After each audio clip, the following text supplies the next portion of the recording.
Welcome to Jaya's kitchen. இன்னைக்கு நம்ம எதை பத்தி பார்க்க போறோம்னா ராகி களி, அதாவது கேழ்வரகு களி செய்யறத பத்தி தான் பார்க்க போறோம். நிறைய ஃப்ரெண்ட்ஸ் கேட்டிருந்தாங்க, கேழ்வரகு களி எப்படி செய்யணும்னு சரியா வர்றது இல்ல, அதை நீங்க ஒரு முறை வீடியோவா போடுங்கன்னு கேட்டிருந்தாங்க. அவங்களுக்காக தான் நான் இந்த வீடியோவை போடுறேன். இது வரைக்கும் இந்த சேனல்ல சப்ஸ்கிரைப் பண்ணலைன்னா இந்த வீடியோக்கு கீழே இருக்கிற ரெட் கலர் சப்ஸ்கிரைப் பட்டனை ப்ரெஸ் பண்ணி சப்ஸ்கிரைப் பண்ணிக்கோங்க. கூடவே இந்த பெல் பட்டனையும் ப்ரெஸ் பண்ணிக்கோங்க. தினம் தினம் புது புது வீடியோக்கள் உங்களுக்காக வந்து சேரும். இங்க பாருங்க, ஒரு கப் கேழ்வரகு மாவு எடுத்துட்டு இருக்கேன். அதுக்கு அரை கப் ஊற வச்ச நொய், புழுங்கல் அரிசி நொய், அப்படி இல்லைன்னா பச்சரிசி. நான் புழுங்கல் அரிசி நொய் எடுத்துட்டு இருக்கேன். இது ரெண்டும் ஊற வச்சுட்டு இப்ப இதுக்கு நான் இந்த அளவு தண்ணி எடுத்துருக்கேன். இப்ப நாம ராகி களி எப்படி செய்யறதுன்றத பத்தி பார்க்கலாம். இந்த மாதிரி பாத்திரத்துல கொஞ்சம் தண்ணி எடுத்துக்க. நான் 1 லிட்டர் தண்ணி எடுத்துருக்கேன். நீங்க எக்ஸ்ட்ரா கூட வச்சுங்க. முதல் தெரியாதவங்க கொஞ்சம் எக்ஸ்ட்ரா கூட வச்சுங்க. நல்லா தண்ணி காஞ்ச பிறகு நம்ம ஒரு டம்ளர்ல எடுத்துக்கலாம். எக்ஸ்ட்ரா எடுத்துட்டு கூட நம்ம போட்டுக்கலாம். அப்புறமா பத்தலாம். ஏன்னா நிறைய தண்ணி ஆயிடுச்சுன்னா நல்லா இருக்காது.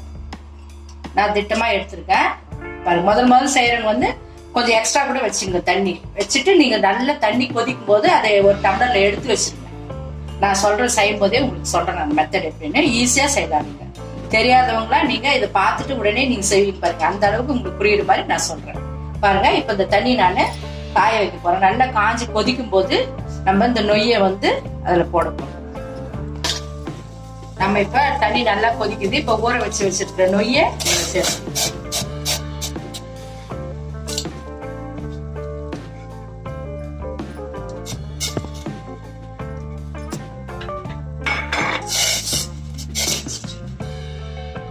நொய் நல்லா வெந்து ஒரு பாதி அளவுக்கு வேகணுங்க. அப்பதான் நம்ம மாவு செய்யணும்.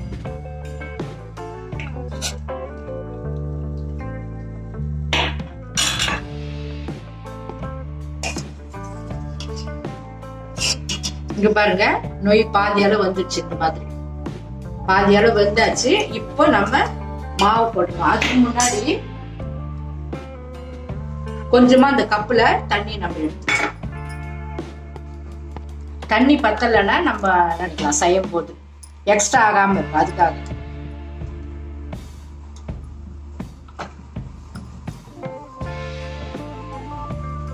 இப்ப நாம இந்த மாவை கொஞ்சம் கொஞ்சமா அப்படியே போடணும். ஒரே இடத்துல போடணுங்க. இது பாருங்க, இந்த மாதிரி ஒரே இடத்துல மாவு போடணும். இது குறைஞ்சது ஒரு 5 to 7 நிமிஷம் வேகணும். வேகும் போது நம்மளுக்கு ஸ்மெல் வரும். நல்லா கேழ்வரகு வெந்த ஸ்மெல் வரும்.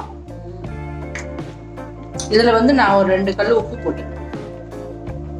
நல்லா இருக்கும். எந்த குழம்பு வச்சா டேஸ்டா இருக்கும். 2 கல் உப்பு போட்டுக்கலாம். கொஞ்சம் மிதமான தீயில மாவு வேகணும், இல்லைன்னா அடி பிடிச்சு.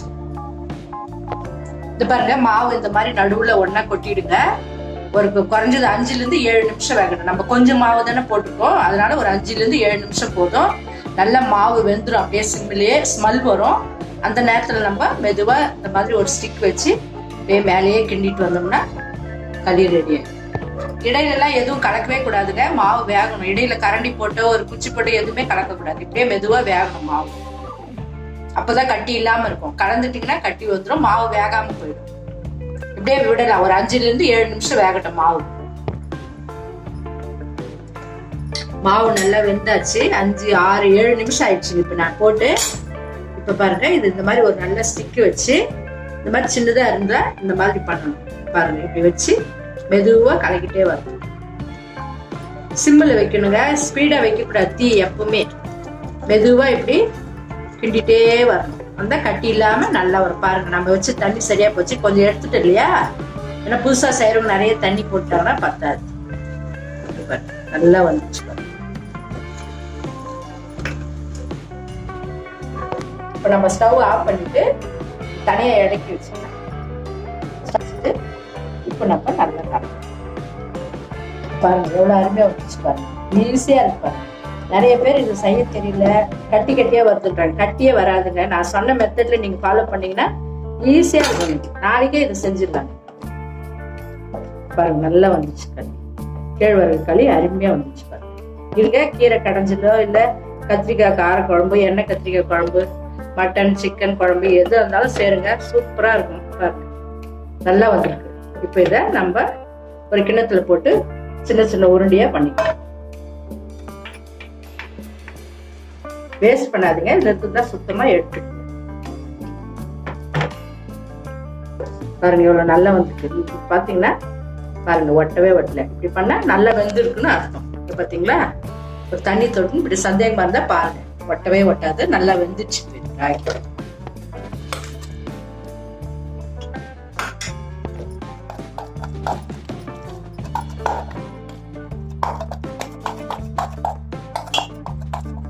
இப்பெல்லாம் நிறைய ஹோட்டலுக்குள்ள இது நிறைய கிடைக்குதுங்க. விலை ரொம்ப ரொம்ப அதிகம்.